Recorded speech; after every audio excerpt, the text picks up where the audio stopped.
Hello there, YouTube. Devin here again, and today I have not really a review for you, but more of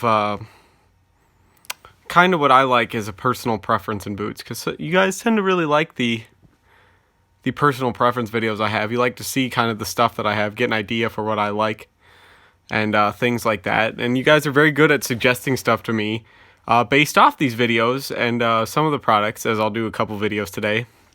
We'll be off your guys' suggestions based on what you've seen that I like as far as preferences goes, and you guys are doing pretty good. Thumbs up on that. So I thank you guys very much for some of your suggestions on stuff that I should get. So I figured I'd do something here on the boots that I like, because you guys haven't had a video review on some of the boots that I like. So we'll get into it here.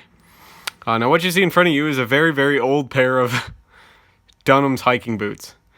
Now these were made in Canada, and super like Dunham boots.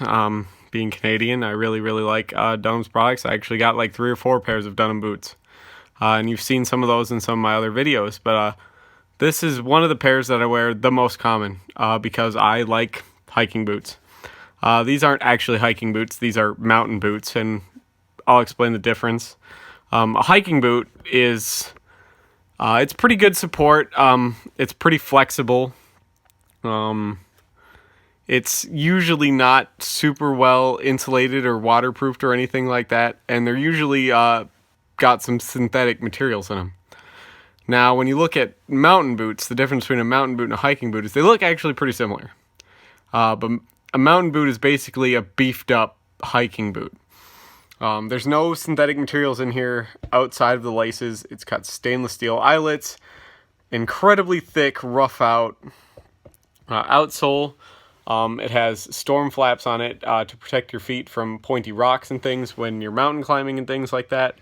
And it's fully leather lined and slightly padded, although the padding has pretty much collapsed on these because I wear them so much. But I love this pair of boots. This pair of boots was probably made back in the 70s. I bought this pair probably around, I think it was 2005 or 6. Pretty much when I figured out that my feet weren't growing anymore. And I think I was like 10 years old. Yeah, 10 years old. 10 or 11, somewhere in there. And I bought these at a garage sale, actually. Super nice. Really like them. Now, unlike a hiking boot, as you can see, these are pretty hard to, well, these flex a little bit because I've been wearing them so much.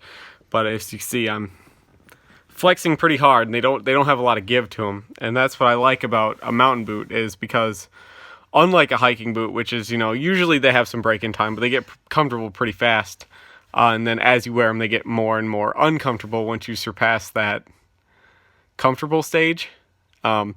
Mountain boots start out really ungodly uncomfortable, and then they get more and more comfortable as you wear them. They never quite seem to fully reach that perfect comfort, but they get pretty close, which means that you're going to be able to wear them for years, because the materials they make, they're going to stay comfortable for years, or pretty close to comfortable for years.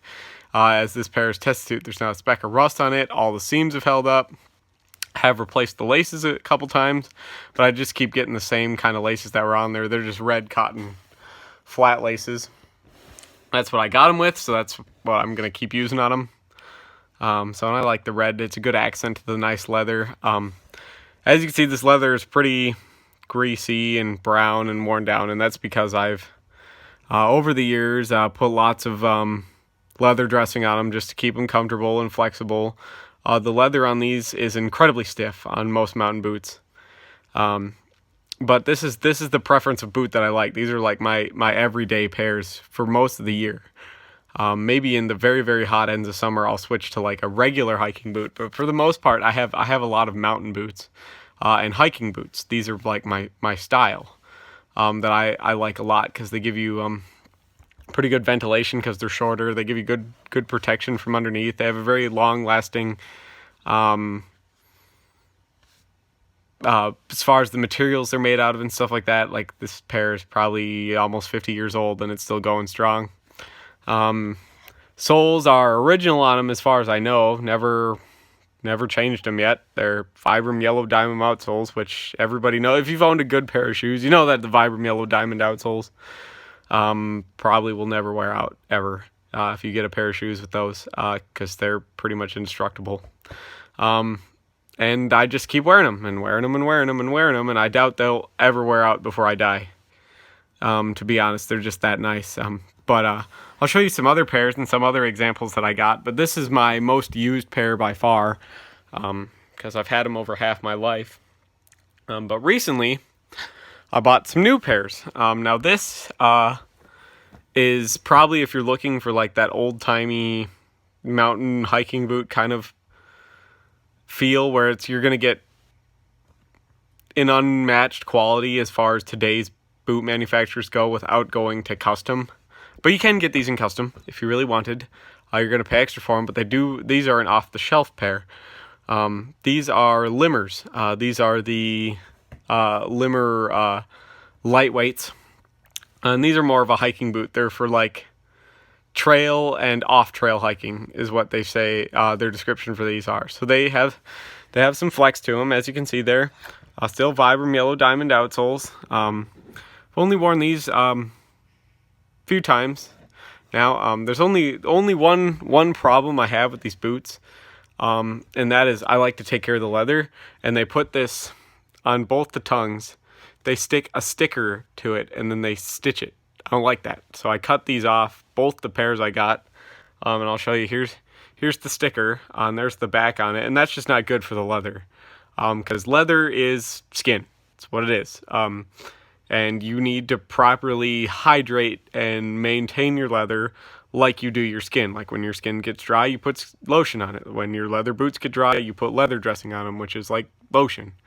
Because now this skin is no longer on an organism, so it's not getting nutrients to it. You have to add the nutrients to it, and the sticker just kind of gets in the way from that, is all. So no gripes there, because they make them pretty easy to remove. You just cut the stitching around and peel them off, and then you rub this one came off pretty easy, but other ones where I've pulled the cloth off and the sticker has stayed on the boot, and then you could just rub it off though. But that's my only gripe with these boots, really, is that, and that's just more of a personal preference for me. I like to be able to maintain every square inch of the leather I can possibly get at on my footwear, so it's just going to be nicer in the long run. It'd be like if you wrapped a piece of tape around your arm and left it there your whole life. You know, obviously the skin under there wouldn't be the healthiest patch of skin you have, because of that, because it would be, lacking the air, and it wouldn't get all that essential oils and stuff like that you get when you do moisturize and hydrate your skin, if you do that. So that's why I took the sticker off. But here it is. Limmer made these boots. They are an incredibly good company. I highly recommend you get a pair if you have a few $100s laying around, because they're never going to wear out. They're going to last you the rest of your life, and we'll get into those here. But so these are their ultralights. They're made out of like a waxed leather. They have a suede tongue, padded. They're fully leather lined. These are made in Germany. They're off-the-shelf pairs. They're all made by Meindl in Germany. And Meindl's a great company as far as making boots go.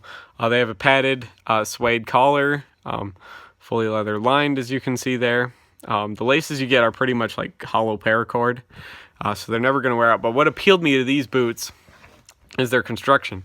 You don't see very many seams on them, do you?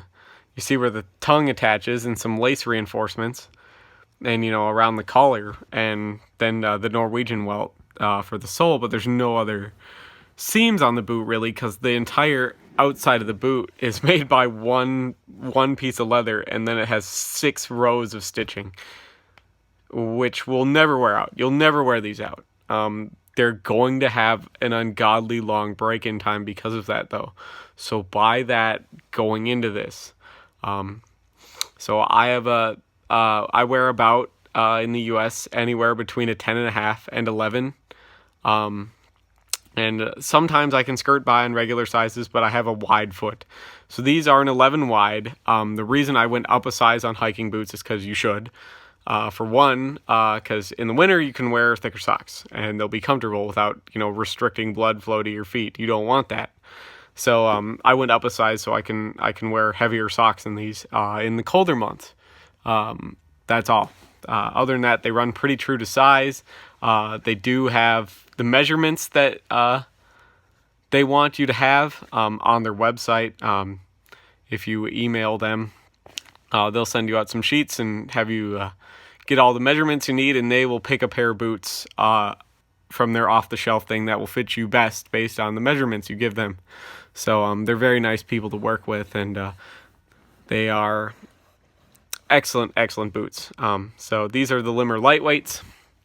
I also, as you know, like a lot of military boots. Now my military boots that I like usually aren't super tall ones. These are the Canadian, like Gen 4 Arids. It probably says in the tag right here. Yeah, combat boots, hot weather, brown. So, and I've got a couple pairs of these, and these are my nice pair that I'm not beating up because they're going to go on. They're just for the collection, but I've got a couple pairs of these. And these are like perfect height. I like shoes that come over the ankle. These come up just a little bit further. They're not quite full combat boot height. Full combat boot height would come up here for like the 8 inchers, and then the 10 inchers would be up just a little bit higher. So these are like a 7-inch boot, whereas most hiking boots are like a 6-inch boot, as you can see. So these are not much taller than these. They're that much taller. So I really like these as well. They're comfortable. These are something I'll wear in the summer because they're a little bit thinner. They flex a lot better.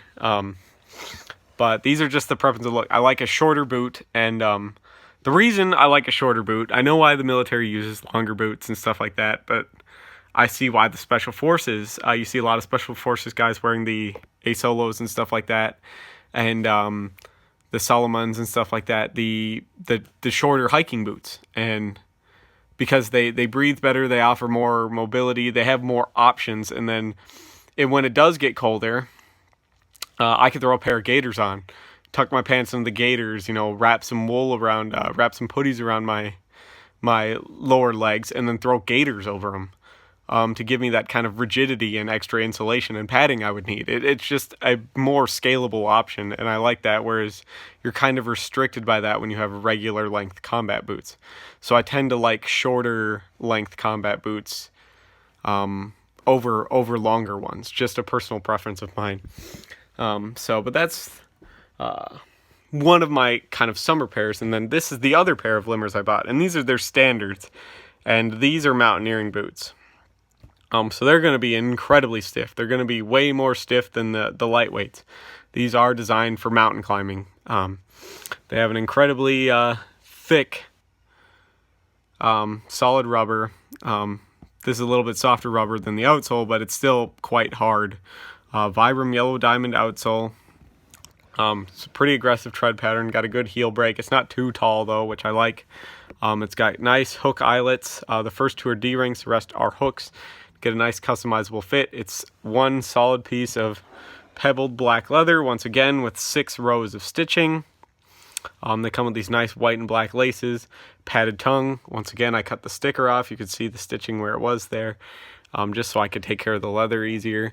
The inside is fully leather lined with this nice white leather, which is only going to look better with age. Now these boots have probably the longest, most aggressive break-in time of any pair of boots I'll probably own, because I bought these new. Now when you buy mountain boots, I prefer to buy vintage used, because for one, they're never going to wear out, and somebody else has done all the hard work of breaking these in. Now, when you buy a pair of boots like these, you want to just like kind of wear them around the house, wear them on short drives and stuff like that. Maybe when you like run out to get the mail, don't throw these on and then go to work for like 8 hours. You're going to kill your feet. You will. They're just way too stiff and rigid.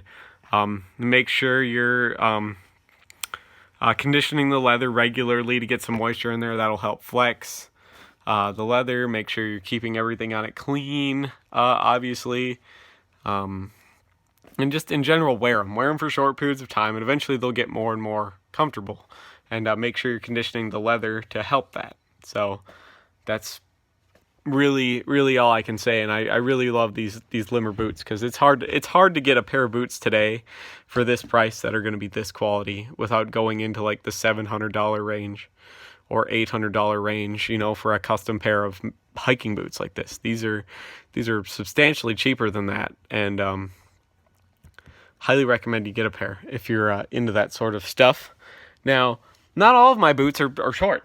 One of my favorite pairs of combat boots you've seen before are my French Ranger boots. But the thing is, these are essentially low boots with gaiters built into them. The actual like boot part comes up to like here, which, you know, if I put this up here, isn't much taller. They're about the same as far as where the eyelets go to. And then you have a gaiter on the top. So this just eliminates the need for me to carry a gaiter, because it has a built-in gaiter, which I like. I like a lower boot, and I like to wear gaiters with them, because that's just how I like to roll. I like to have the ability to have more ventilation if I need to. I like the ability to add more durability that goes higher up the leg, as well as some padding and protection and insulation. I like that ability to scale based on my environment and temperature I'm in. So, but hopefully you guys like this video, and you now kind of understand what I like to wear as far as boots go, and how my preferences work, because I really like mountain boots and hiking boots. They're my favorite style, but I also have some taller boots. Hopefully you've enjoyed my rant on how you can care for your boots and what you should do and stuff like that. And if you want to possibly find any pairs of these, or want any more preferences or information on what I like and what I use and stuff, feel free to leave that in the comments. I know a lot of you will probably agree with me here that hiking boots are the way to go and stuff like that as far as a military application and such, but I'm sure a lot of you will also disagree and think that the standard boots we have now are the way to go. And there's arguments for both, and I see why we have both.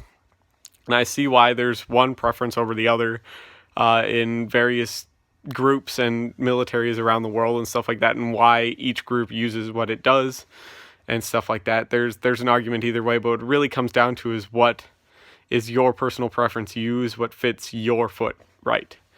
So, and I personally just like the hiking boot styles and the mountain boot styles the best. So this is going to be kind of a longer video, and I'm sorry for that, because I ranted a little bit, but I really like shoes. That's just me. I love shoes. I have a lot of shoes. So probably should get rid of some pairs of shoes. And we're also over 300 subscribers, which is awesome. I love you guys so much for that, and I never expected to get this far, and it's nice that you guys all come through, you know, all 300 plus of you as of this video that are nice enough to come in here and, you know, watch my videos and like my stuff and give me some feedback and things like that. I really appreciate it so much, and you're always helping each other out for the most part, and I really appreciate it. So thank you so much. Thank you, you guys. Thank you for watching, and hopefully I will see you guys in the next video. And please, down below in the comments, leave me what your preference is, what your favorite pair of boots is that you own. I shouldn't say boots, your favorite pair of footwear, and why. And I might look into possibly getting a pair. If I think it'll suit me in a good way, and you can convince me that it's an excellent piece of footwear and I should get them, I might get them. So I'd very much like to hear about that in the comments. And thank you so much for watching, and hopefully I'll see you guys in the next video. Bye.